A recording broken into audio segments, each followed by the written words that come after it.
Olá, bom dia para você que nos esperou até agora. Bom dia, você que está chegando. Bom dia, esse é o nosso tempo de louvor, é nosso tempo de culto ao Senhor. Eu queria hoje te desafiar. Gostaria muito que você interagisse conosco aqui. Lance aí, digite aí para nós uma frase de adoração, uma palavra de louvor, de contentamento, de reconhecimento, de agradecimento ao Senhor. Porque, afinal, isso é culto e nós estamos longe fisicamente, mas muito pertinhos, né? Nós queremos ter comunhão com Deus, que é Pai, com Jesus Cristo, com o Espírito Santo. Nós queremos ter comunhão com você que está aí do outro lado. Assim como Paulo também escrevia as cartas e tinha a comunicação com comunidades longe dele, nós também temos essa comunicação. Então, faça isso. Quero incentivar você. Escreva uma frase de adoração, um louvor. Diga que o Senhor é soberano. Ele não é soberano na tua vida? Então venha conosco, levante as suas mãos, cante se você assim deseja, ou escreva, digite, mas esse é tempo de louvar e adorar ao Senhor. Nós queremos realmente dizer que Ele é grande, Ele é o grande eu sou, Ele é o Senhor dos exércitos. Então, nos acompanhe. Amém?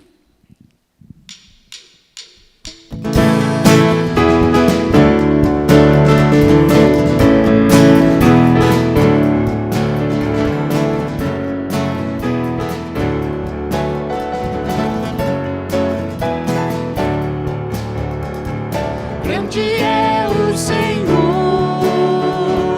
grande é o Senhor, suas grandes obras não têm fim, seus olhos estão sobre mim. Grande é o Senhor, grande é o Senhor, suas grandes obras não têm fim, seus olhos estão sobre mim.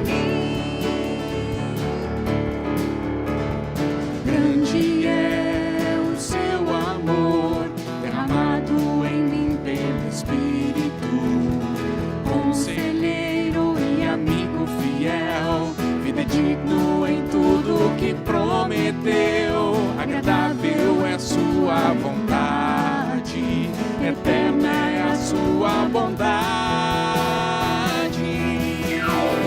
Grande é o Senhor, grande é o Senhor, suas grandes obras não têm fim, seus olhos estão sobre mim.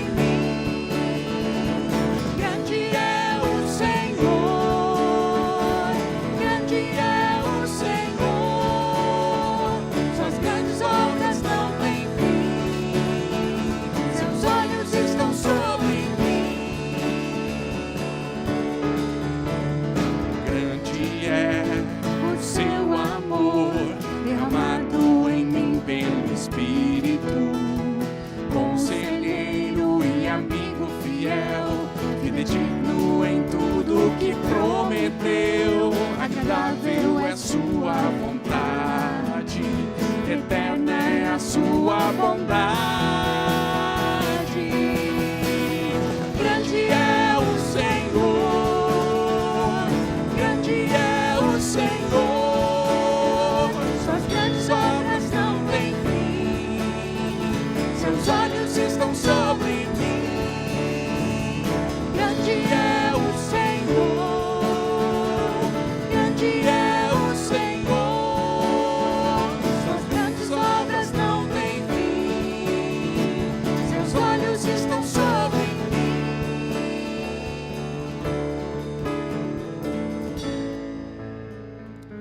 Os seus olhos estão sobre mim, sobre nós, sobre todos nós. Os olhos do Senhor estão sobre nós.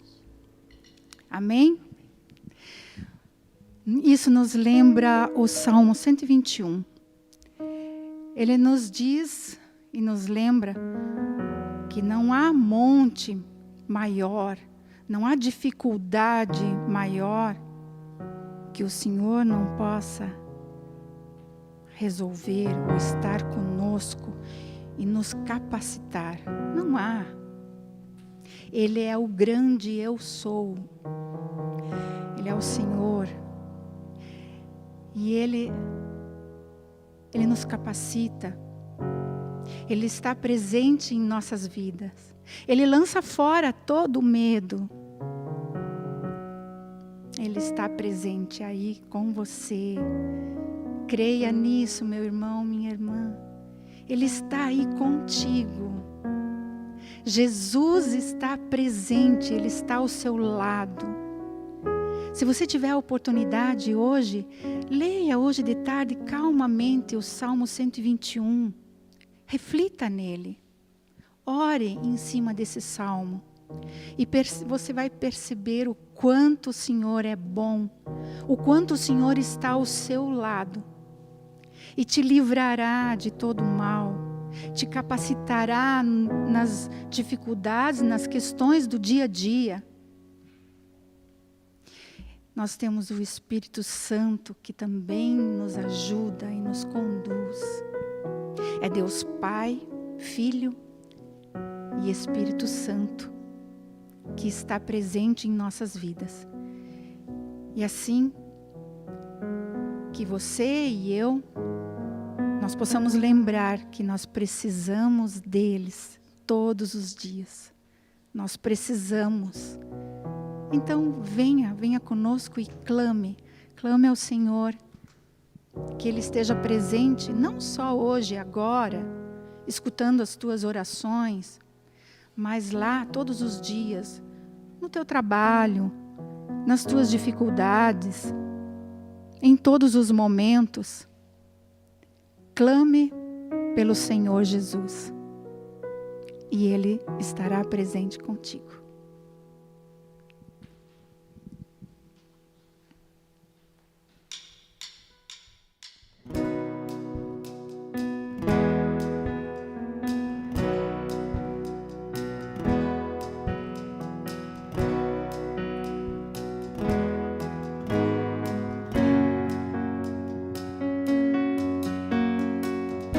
Elevo os olhos para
Querido Deus e Pai, nós te louvamos e te engrandecemos e reconhecemos a nossa dependência de Ti, Pai.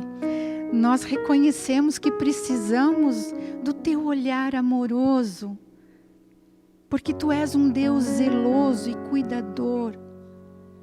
O Senhor não se desvia do nosso olhar, do nosso clamor, mas o Senhor interage conosco, nos abençoando e cuidando de cada detalhe em nossas vidas, sejam elas fáceis, difíceis, alegres ou tristes, mas nós precisamos, Senhor, que o Senhor esteja presente conosco, Pai.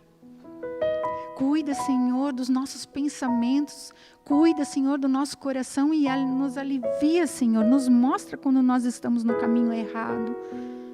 Vem, ó Pai, vem, Jesus. Nós cremos, Senhor, que Tu és Santo Deus. Tu és um Deus eterno, amoroso e que fala conosco. Tu és um Deus vivo, presente em nossas vidas. Permita, Senhor, que nós tenhamos comunhão contigo, Senhor. Permita, Senhor, que nós tenhamos comunhão com nossos irmãos. E que as nossas atitudes, Senhor, sejam atitudes agradáveis a Ti. Possamos sim Te obedecer, amar o nosso irmão, reconhecendo que ele tem falhas, sim, mas assim como nós também temos falhas e muitas. Que possamos nos aceitar mutuamente e Te louvar e engrandecer todos os dias. Agradecer pelo que o Senhor faz em nossas vidas e através de nós. Ó Senhor, vem e continua falando conosco através do Mauro, que vai nos trazer a palavra. Abençoe o Senhor e cuide do seu coração, porque eu creio, Senhor, que o Senhor está falando com ele, o Senhor já falou com ele, já mostrou a ele a Tua vontade e o Teu querer. Assim, entregamos nas Tuas mãos, Senhor, esse tempo de culto, de louvor. Entregamos, Senhor, as pessoas que estão lá do outro lado, pertinho de nós, longe de nós, mas a tecnologia, Senhor, nos une em comunhão contigo, Senhor. E assim entrego em Tuas mãos, Te louvando, Te engrandecendo, Pai. Em nome de Jesus. Amém.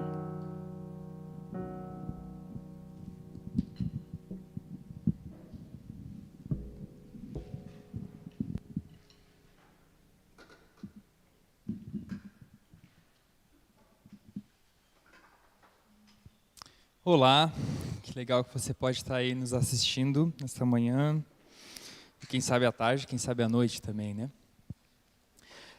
Uma das coisas, eu tenho 2 filhas, a Júlia, a mais velha, vai fazer 9 anos, e a mais nova, Isabel, tem 3. E uma das coisas que eu tenho aprendido na fé cristã é aprender a ouvir as minhas filhas, porque elas nos ensinam um monte. Há mais ou menos uns 3 finais de semana atrás, eu acho, não lembro muito bem, eu convidei a Júlia para a gente assistir o jogo do Grêmio, Grenal, Grêmio versus Inter, primeira final do Gauchão, e convidei ela aceitou, nós sentamos no sofá, e a Júlia fez uma pergunta para mim: pai, futebol não é importante, né?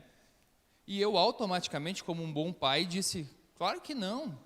Olha, tem outras coisas muito mais importantes do que o futebol. O futebol não é importante. Início do jogo, começou a emoção, puf, 1-0 para o Inter.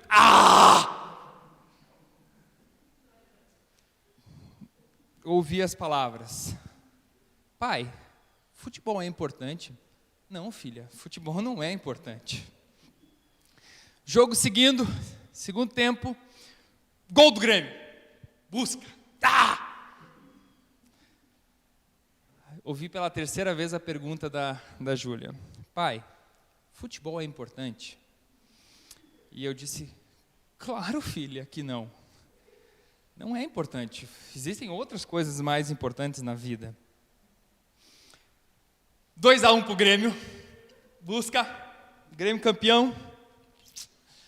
E a Júlia, pela quarta vez, me pergunta, depois do segundo gol do Grêmio: pai, futebol é importante? E aí eu tive que só baixar a cabeça e fingir que não ouvi.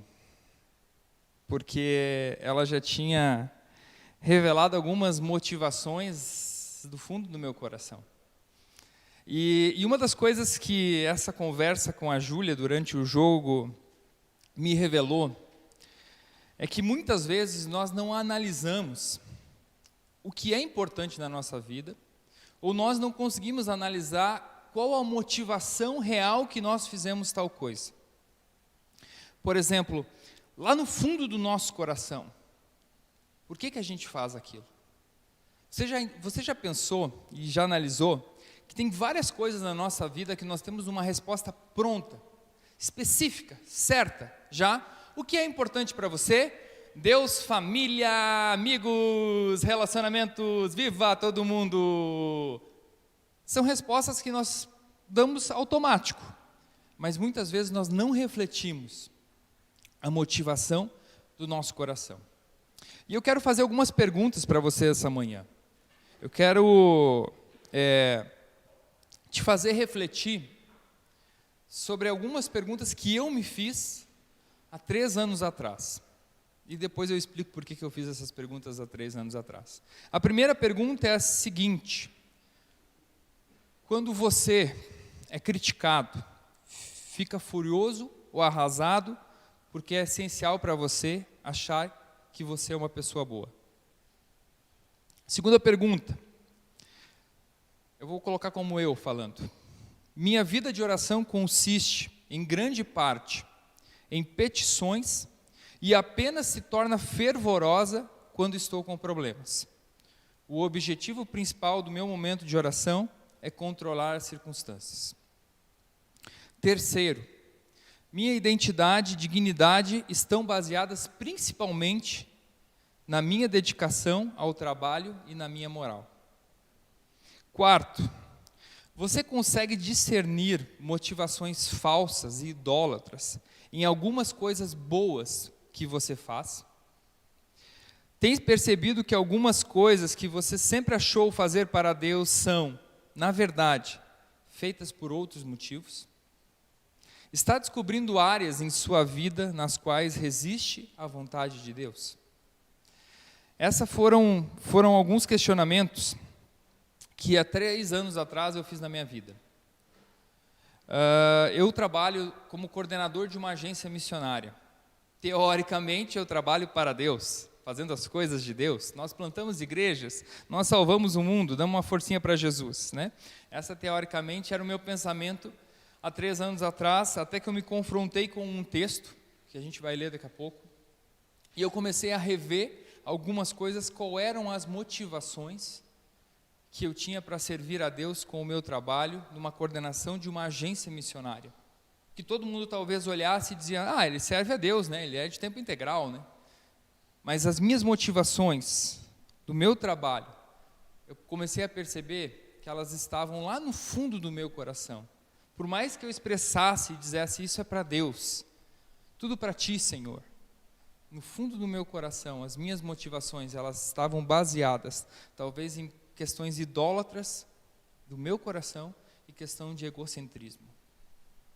Eu refleti lá dentro de mim mesmo e eu comecei a perceber que o meu trabalho numa coordenação de agência missionária estava se tornando para mim um ídolo, no qual eu ficava furioso quando alguém reclamava de alguma coisa, no qual eu ficava irritado quando alguém reclamava de alguma coisa do que eu estava fazendo. E aí eu comecei a perceber que não tinha a ver com as questões que nós estávamos fazendo como agência missionária, mas tinha a ver com o meu ego. Tinha a ver comigo mesmo, tinha a ver com a minha motivação. E é interessante como a gente, como ser humano, tem uma capacidade tremenda de criar ídolos dentro da nossa vida Ídolos que a gente tem a desculpa de dizer depois, não, o mais importante é Deus. O mais importante é a minha família. Só que uma das coisas que eu comecei a notar era que eu servia na Missão Zero, viajava pra caramba, e aí eu tinha desculpa para dizer, eu não posso estar com a minha família porque eu estou servindo ao Senhor. Enquanto talvez uma das coisas que Deus me chamou para servir era a minha família. É interessante que eu louvo a Deus, entenda bem o que eu vou falar agora, gente, pela pandemia. Porque faz 1 ano e meio que eu estou em casa, trabalhando em home office, e as frases que eu mais escuto das minhas filhas é: que bom que você está em casa, pai. E quando eu reflito sobre isso, eu começo a pensar quais são realmente as nossas motivações, lá no fundo do nosso coração, em vários outros aspectos da nossa vida. Há 2 anos atrás, a gente foi numa apresentação da Páscoa da escola da Júlia. E nós estávamos sentados, é uma escola confessional, nós estávamos sentados lá no templo, lá onde estava ouvindo, e tinha um cara assim, mas mandando muito bem no saxofone, assim, arrebentando no saxofone. Daqui a pouco os ídolos chegaram, os pais sentados, os filhos apareceram no mezanino em cima. Os ídolos chegaram naquele momento.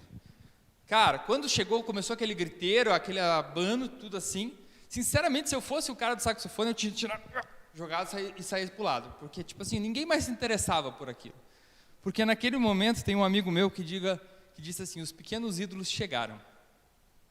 Quando a gente torna alguém da nossa família um ídolo, é interessante que hoje em dia eu vejo muito essa questão de filhos se tornando ídolos de famílias, mães mais velhas se tornando ídolos de família, e é interessante que todo mundo aposta tudo nelas, e quando elas falecem, porque é o natural da vida, a família fica totalmente desestruturada, porque construíram um ídolo em cima daquilo. Parece que são coisas que, Mauro, mas espera aí, não é tanto assim.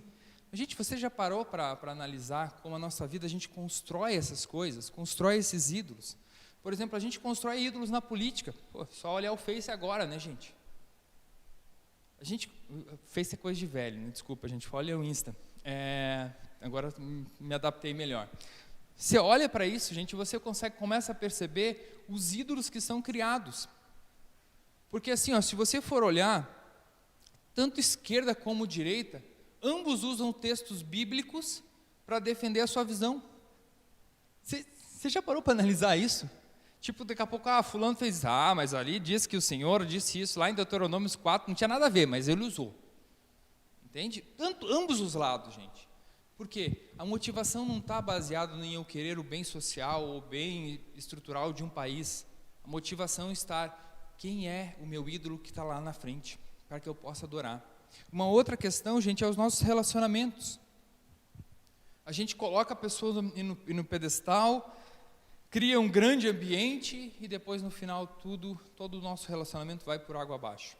E a gente realmente nunca pensa qual é a motivação, ou isso é tão importante para nós. Nós não refletimos, gente, sobre o que lá no fundo do nosso coração é feito.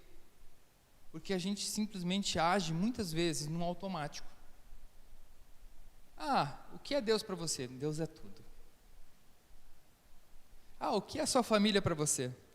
Minha família é a parte mais importante. Reunião do trabalho, estou indo. Mas a família não era o mais importante? Mas a gente tem que pensar que existem outras questões. A questão da idolatria do nosso coração, gente, ela é tão engraçada que eu comecei a refletir um pouco sobre isso desde do meu pedestal e da agência missionária. Eu comecei a refletir que muitas vezes ela se esconde atrás de coisas que não seriam ruins. Como aquela pergunta que eu fiz: você consegue discernir motivações falsas e idólatras em algumas coisas boas que você faz? O trabalho não é algo ruim, dinheiro não é algo ruim, gente. A questão é o que nós fazemos com isso. Qual a motivação que nós usamos isso? É essa questão que a gente precisa se perguntar. É isso que nós precisamos olhar. quem são talvez os ídolos do nosso tempo que nós temos criados? Por exemplo, você já pensou, eu retorno a um ponto sobre filhos. Você já pensou que a família, os pais, colocam tanta expectativa sobre um filho e aquele filho se torna tanto um ídolo que quando ele sai de casa os pais não sabem mais o que fazer? Porque aquilo virou o pedestal, tiraram a minha estátua de dentro de casa. Aliás, que hoje em dia alguns adolescentes é quase uma estátua dentro de casa, mesmo com o celular, né? Mas tiraram a minha estátua de dentro de casa, entende? E aí eu não sei mais o que fazer. Quando um pai, uma mãe mais velho, um avô, no caso, falecem, a gente não sabe o que fazer. E é interessante que tem um texto bíblico que me confrontou sobre isso. Eu quero convidar você a ler comigo. É em Marcos, capítulo 12, versículo 28 até o versículo 34. Esse texto nos diz o seguinte: um dos mestres da lei aproximou-se e os ouviu discutindo. Notando que Jesus lhes dera uma boa resposta, perguntou-lhe: de todos os mandamentos, qual é o mais importante? Respondeu Jesus: o mais importante é este: ouça, ó Israel, o Senhor, o nosso Deus, o Senhor é o único Senhor. Ame o Senhor, o seu Deus, de todo o seu coração, de toda a sua alma, de todo o seu entendimento e de todas as suas forças. O segundo é este: ame o seu próximo como a si mesmo. Não existe mandamento maior do que estes. Muito bem, mestre, disse o homem. Está certo ao dizeres que Deus é único e que não existe outro além dele. Amá-lo de todo o coração, de todo o entendimento e de todas as forças, e amar ao próximo como a si mesmo é mais importante do que todos os sacrifícios e ofertas. Vendo que ele tinha respondido sabiamente, Jesus lhe disse: você não está longe do reino de Deus.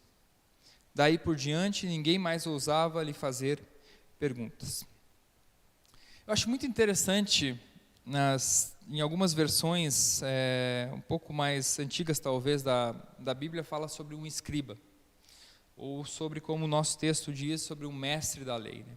Alguém que conhecia a lei, alguém que conhecia todos os mandamentos, todas as ordenâncias.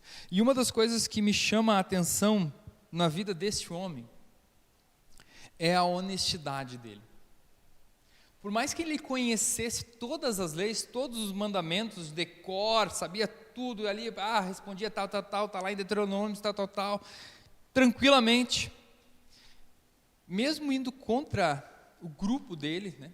Porque, por exemplo, ele tinha um grupo, ele tinha um status a zelar, né? Quem era ele para ir perguntar para Jesus? Na verdade, quando os fariseus, os escribas iam perguntar alguma coisa para Jesus, normalmente era para tentar colocar Jesus na parede. Era algo hipócrita. Mas este aqui, ele vem de uma honestidade tremenda, de vida no qual ele não consegue entender. E aí ele pergunta para Jesus: Jesus, qual é o mandamento? E ele pergunta mandamento, porque na verdade ele era um escriba. Então o que estava dentro da vida de fé religiosa dele eram os mandamentos. E ele pergunta: qual é o mandamento mais importante? E é interessante que aqui esse cara pergunta a pergunta da vida dele, ou talvez aquilo que a gente diz, a pergunta de 1 milhão. Aquela pergunta, no caso, que ele quer dizer mais ou menos assim: o que está na frente e tem a validade absoluta sobre a minha vida? Ou melhor, com o que também eu tenho que começar para achar o caminho no meio de muitas coisas no meu dia a dia? Porque normalmente a gente coloca em coisas específicas, mas a gente se esquece que a gente vive uma vida normal no nosso dia a dia, no nosso ordinário. E a pergunta é: como é que a gente vive essa vida com Deus? E aí a resposta é interessante. Eu imagino que esse homem, quando foi questionar Jesus, ou fazer essa pergunta honesta, essa pergunta da vida dele, ele achou que ia escutar uma coisa extraordinária. Ele achou que ia escutar uma coisa nova, um ensino totalmente poderoso, novo, tal. E Jesus simplesmente recita para ele o Shema. O que é isso? Aquele texto que todos os dias ele repetia, que todos os dias ele falava: ouça, ó Israel, o Senhor, o nosso Deus, é o Senhor, é o único Deus, Senhor. Pronto, era isso. Jesus não fala uma coisa nova para ele. Todo judeu tinha que, pela manhã e pela noite, recitar esse texto. É interessante que talvez esse homem foi numa honestidade tremenda, perguntando assim: Jesus, como é que eu vivo? Como é que eu vivo de forma extraordinária? Como é que no meu dia a dia eu tomo decisões que vão ser decisões baseadas naquilo que é a vontade de Deus para a minha vida? E a resposta de Jesus é: cara, seguinte, continua mesmo, é amar a Deus e amar o próximo.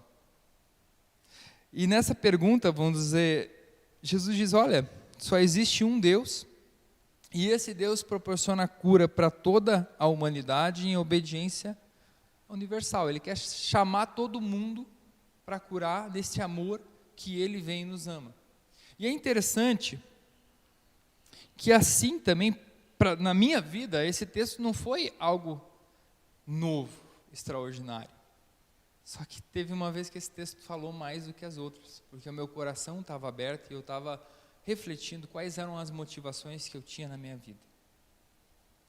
E quando eu olho para cá, eu vejo Jesus mais ou menos dizendo assim: gente, entendam, essa vida de Deus, essa vida com Deus e para Deus, também consiste em amar aquele que te amou. Parece uma coisa simples, não é? Amar quem nos ama. Parece uma coisa simplista, mas é interessante como o nosso coração nos engana em várias partes da nossa vida. Parece uma coisa assim, tipo, gente, que amar a Deus, ok, tudo bem. Deus estar no centro da nossa vida, ok, tudo bem. Só que quando a gente vai para o nosso dia a dia, quando a gente é confrontado com as situações reais da vida, a gente começa a perceber que talvez Deus não é bem o centro e aquela pessoa que mais nós amamos de todo o percentual da nossa vida. Talvez surjam outras coisas novas e outros ídolos começam a se formar que a gente parece no primeiro momento dizer: gente, é muito fácil a gente amar quando é amado. Só que se a gente leva para o nosso dia a dia, para a nossa vida real, a gente começa a perceber que isso não é uma coisa tão simples. E é interessante do que Jesus fala aqui nesse texto, de que esse amor, de amar a Deus, ame o Senhor, o seu Deus, de todo o seu coração, de toda a sua alma, de todo o seu entendimento e de todas as suas forças. Esse amor completo espelha muito a profundidade, a largura, a altura do amor de Deus, que Paulo cita lá em Efésios 3,18. Reflete esse amor grandioso que veio por nós, gente, e que de tal forma nos abraçou, e que Jesus está dizendo o seguinte: gente, esse coração, o coração é o centro do ser humano. Com o centro da sua vida você ama a Deus. A alma é todo o anseio pela vida. Tudo que tu tem pela vida, tudo que tu tem de anseios maiores, que seja no amor a Deus baseado naquilo. Ele diz com toda o seu entendimento, ou seja, a força da razão. Não é apenas algo sentimental ou algo espiritual, mas é algo da nossa razão, algo da nossa mente, que envolve todo o nosso ser. E por último ele diz o seguinte: mas também qualquer outra força, seja física, seja financeira, são mobilizados por Ele e para Ele. O que Jesus mais ou menos está dizendo para nós é: todo o nosso ser deve ser motivado a amar a Deus. E aí a gente se pergunta: mas Mauro, como é que eu vou fazer isso? No meu trabalho, é fácil para ti, você trabalha numa agência missionária. Mas no meu trabalho é totalmente diferente disso. Gente, nós somos chamados a viver a nossa vida por completo. Uma das coisas que eu escutei há muitos anos atrás, uma pessoa que tinha se convertido do islamismo para o cristianismo, em países perseguidos, e ele falou que aquilo me chamou muito a atenção. A nossa ideia como cristãos ocidentais é mais ou menos assim. Nós temos aqui a caixa do trabalho, nós temos aqui a caixa do relacionamento, a caixa da família, a caixa da igreja, a caixa da religião, a caixa do futebol, que não é tão importante, só quero dizer, relembrar novamente. Existem várias caixas no coisa. Ele dizendo assim, esse é o grande problema de vocês, quando vocês vão falar do evangelho para uma pessoa que é muçulmana. Porque nós não enxergamos assim. Nós enxergamos tudo dentro de uma caixa só, no qual Alá está por cima. Você consegue refletir um pouco sobre isso? Nós temos uma capacidade enorme de dividir em blocos, caixas, e aí a gente trata dos nossos problemas pela caixa. Hoje meu problema é com a família. Briguei com a minha esposa, então vou abrir a gaveta da caixa família e vou resolver esse problema. Amanhã é trabalho, então abro a caixa do trabalho e resolvo lá. O que Jesus está dizendo, gente, é que não existe caixa, existe um todo. E esse amor a Deus tem que estar dentro desse todo, dentro do meu trabalho, dentro da minha escola, dentro dos meus relacionamentos, dentro da minha família, dentro de tudo aquilo que me motiva a viver. E é interessante quando a gente vê isso, parece, por exemplo, ali, que quando Jesus fala, esse amor é meio dividido de Deus, né?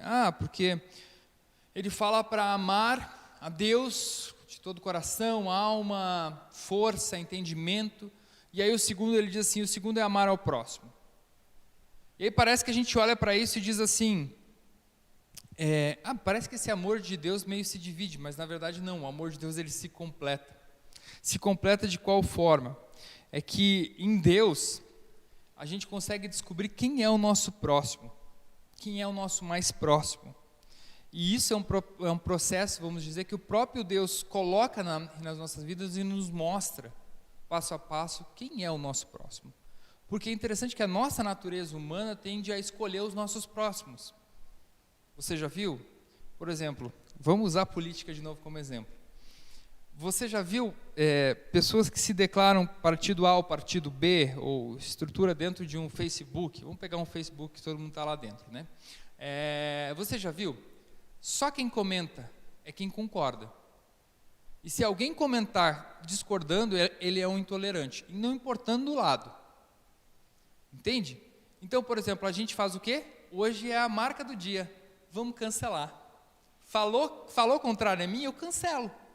Por quê? Porque é mais fácil, gente. É muito mais simples. Entende? Nós falamos sobre intolerância, porque nós temos que amar a todos, essa intolerância do Brasil. Mas eu não gostei do que o Daniel postou. Daniel, te cancelei. Tá pronto. Você está cancelado para mim. Entende? É mais fácil. Eu acho muitas vezes que isso é parecido com o que Jesus falou lá sobre... quando você diz uma palavra forte ou chama o seu irmão de tolo, é pecado. Cancelar, talvez seja muito parecido com isso, porque você mata o seu irmão ou o seu amigo no seu coração. Então, quando a gente olha para isso, voltando para cá, quando Jesus fala sobre isso, a gente está dizendo o quê? Gente, a nossa tendência em amar ao próximo é amar por afinidade. Não é? Eu não estou dizendo que você precisa ser melhor amigo de todo mundo que aparecer na sua vida. Não, não é isso. O que eu estou tentando dizer é que nós temos uma seleção natural.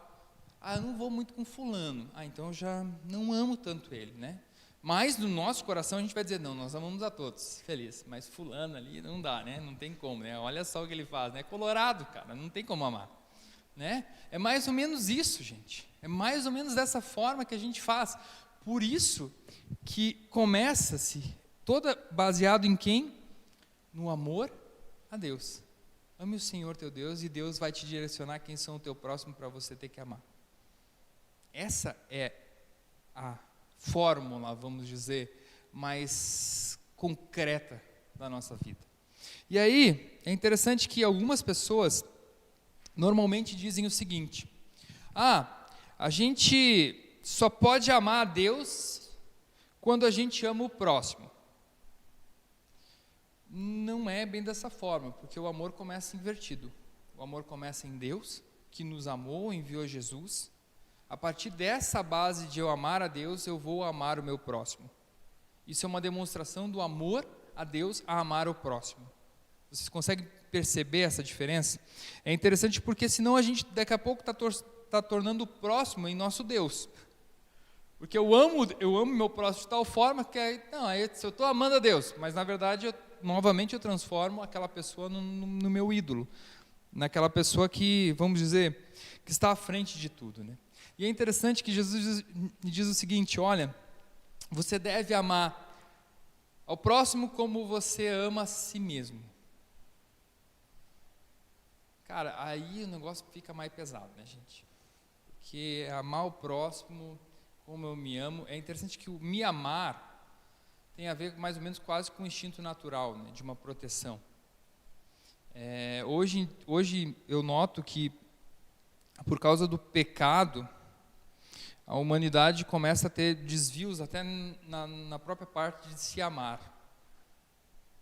no qual as pessoas começam a refletir, a perceber que talvez elas não podem se amar ou não conseguem se amar, e muitas vezes isso vai reduzir a ansiedade, que a gente vive muito nos nossos tempos, e uma depressão, e quem sabe até levar a algo maior para o futuro. Eu percebo que muito disso vem da nossa visão de ser humano, de pecado, que vem e nos confronta todo dia. E é interessante que amar ao próximo como a si mesmo, se eu for levar para a minha vida, rapaz, eu preciso dar uma melhorada aqui, entende? Porque quando a gente olha esse amor profundo do qual Deus me ama, é bem diferente, talvez, de como eu amo todas as pessoas que Deus tem colocado ao meu próximo. Porque tem alguns que dá vontade de vez em quando de dar uma esgoelada, mas assim, na paz do Senhor, claro, né? Mas você consegue compreender isso? Isso é profundo, e a gente tem que entender quais são as motivações que eu preciso lá no fundo do meu coração entender, porque essas motivações, elas são de pecado, gente.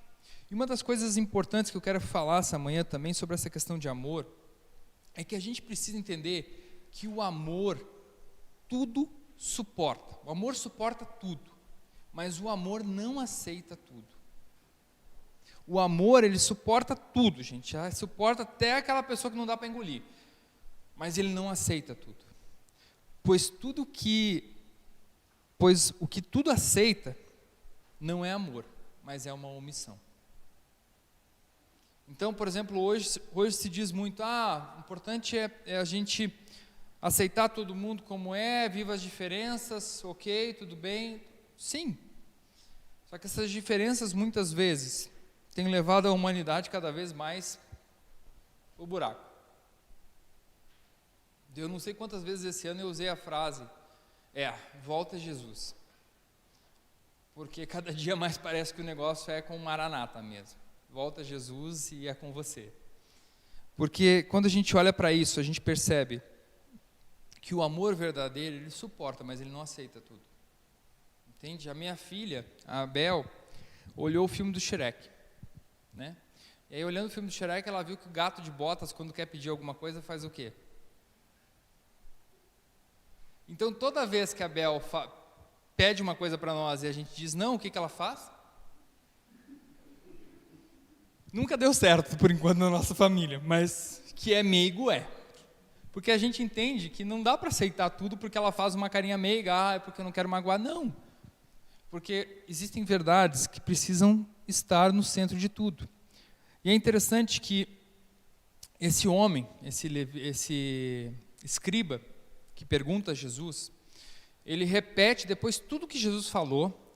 Mestre, muito bem, você está certo. Você está certo em dizer que Deus é único, que não existe outro, que amá-lo de todo o coração, de todo o entendimento, de todas as forças, e amar ao próximo como a si mesmo. E aí ele bota uma frase a mais. É mais importante do que todos os sacrifícios e ofertas. Aquele homem começou a ter agora uma mudança na sua mente. Esse texto que ele todos os dias olhava e ele recitava, começou a mudar na mente dele. Porque ele foi confrontado agora com uma realidade realmente de amor verdadeiro de Deus por todo o ser humano. E nessa realidade, por exemplo, Jesus diz para ele, você não está longe do reino de Deus. Por que Jesus diz para ele, você não está longe do reino de Deus, né? Talvez eu até, rapaz, quando o cara disse é mais importante que todo sacrifício e oferta, se eu fosse na hora eu diria assim, cara, você está certo, velho, agora você está dentro, pode vir para o clube. Mas por que Jesus diz, cara, você não está longe do reino de Deus?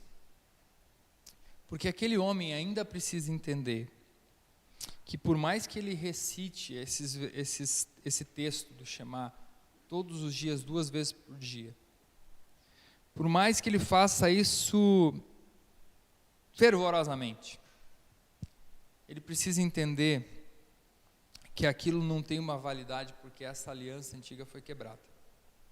E que agora tudo isso só pode ser revalidado na morte de Jesus na cruz.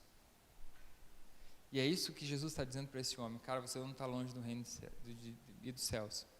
Porque se você entender a minha morte, se você entender a minha graça, a minha ressurreição, aí você vai estar dentro. Porque não basta saber conteúdo, tem que ir daqui para o coração. Porque é no coração que a gente tem a transformação de vida. É no coração que faz a gente ter as motivações corretas para agir da forma certa, mesmo que o nosso coração é enganoso. Por isso, por exemplo, Jonathan Edwards, ele diz o seguinte, o principal problema espiritual da maioria dos cristãos é que, embora tenham conhecimento intelectual de muitas doutrinas, elas não são uma realidade no coração e, portanto, não lhes influenciam o comportamento. Por mais que a gente saiba doutrinas sobre muitas coisas bíblicas, se isso não for para o nosso coração, e se no nosso coração nós não levarmos isso à frente da cruz de Jesus, nós não levarmos o nosso sentimento idólatra, egoísta, que precisa ser revelado e confrontado nessa cruz de Jesus, nós não vamos ter mudança de vida. As nossas motivações, nós até podemos criar um estereótipo bem bacana, de pessoas boas. Mas se as motivações lá do nosso coração para fazer aquilo não são as motivações que levam a amar a Deus e amar ao próximo, elas simplesmente estão se tornando um ídolo para o seu coração, no qual você diz assim, eu estou fazendo isso e isso me faz sentir bem. No qual isso me faz sentir bem. Se as nossas motivações, se o nosso anseio dessa vida não estiver baseado, ou não estiver baseado nessa obra que Jesus fez na cruz por nós, de morrer por nós, com a maior demonstração de amor de alguém, se a gente não levar os nossos sentimentos para confrontar isso, simplesmente, gente, nós vamos continuar fazendo as coisas, as pessoas olhando e dizendo, nossa, como fulano é bom. Só que lá no fundo do nosso coração, as intenções nossas, o que a gente tem realmente, só leva à destruição e à podridão, gente. E aí, eu quero terminar dizendo o seguinte, gente, que enquanto a gente não entregar o nosso coração realmente para Deus, não pelo conhecimento bíblico que a gente tiver, ou não pelo conhecimento, não que isso seja ruim, gente, não é. Só que quando a gente se escora nisso, e não se escora na cruz de Jesus, ou na morte de Jesus por nós, simplesmente essas coisas são vãs, gente. Quando a gente não confronta o nosso trabalho, aquilo que nós estamos fazendo, diante da cruz de Jesus, simplesmente aquilo fica algo que eu começo a transformar como um ídolo para mim, gente. E não é que o trabalho seja ruim, não é que o dinheiro seja ruim, gente. A gente tem essa concepção de dizer sempre, o dinheiro é ruim. Não, o dinheiro não é ruim, gente. Ruim é o nosso coração, que não sabe o que fazer com ele, ou que se torna egoísta. A questão é, como é que nós confrontamos o nosso coração na cruz de Jesus, e como é que a gente entende essa graça e aceita essa graça, esse perdão, no qual eu não preciso fazer. Eu simplesmente aceito que Jesus já fez por mim. E a partir desse amor de Deus eu começo a viver, e eu começo a me comportar, e eu começo a ter um estilo de vida diferente. Não porque eu sou bom, gente, mas porque Jesus pagou o preço por mim. Porque Jesus pagou em me amar primeiro. Essa é a questão da nossa vida, gente. Vamos orar? Senhor, te louvamos e te agradecemos pelo teu imenso amor por nós, que foi demonstrado na vinda de Jesus, Deus. Obrigado por isso, Deus. Nos ensina, Senhor, através do teu Espírito Santo, a olharmos para isso e sermos confrontados, Deus, diariamente, sobre intenções do nosso coração, Deus. Sermos confrontados, Senhor Jesus, sobre o que realmente, Senhor Jesus, lá no fundo do nosso coração, nós queremos com as ações que a gente e as decisões que nós tomamos no nosso dia, Deus. Que o teu Espírito Santo nesse tempo, Deus, trabalhe na nossa vida, Deus. Em nome de Jesus. Amém.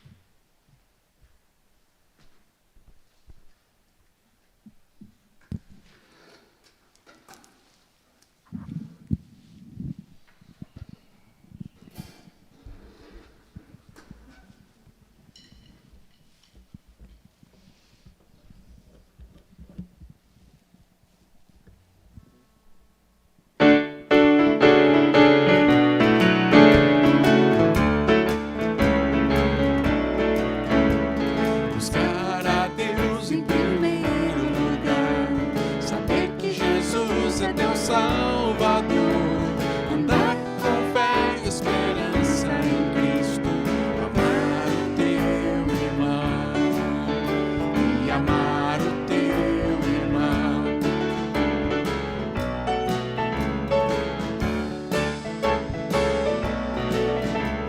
Se terra fértil você assim for, a semente vai florescer e bons frutos você vai dar ao Senhor que vive está, ao Senhor que vive está, ao Senhor que vive está.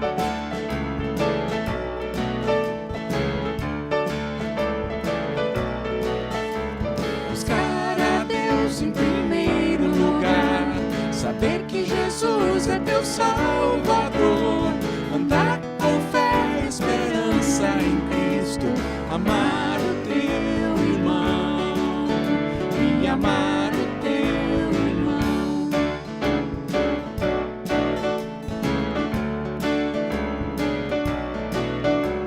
Se terra fértil você assim for, a semente vai florescer e bons frutos você vai dar ao Senhor que vive está, ao Senhor que vive está, ao Senhor que vive está.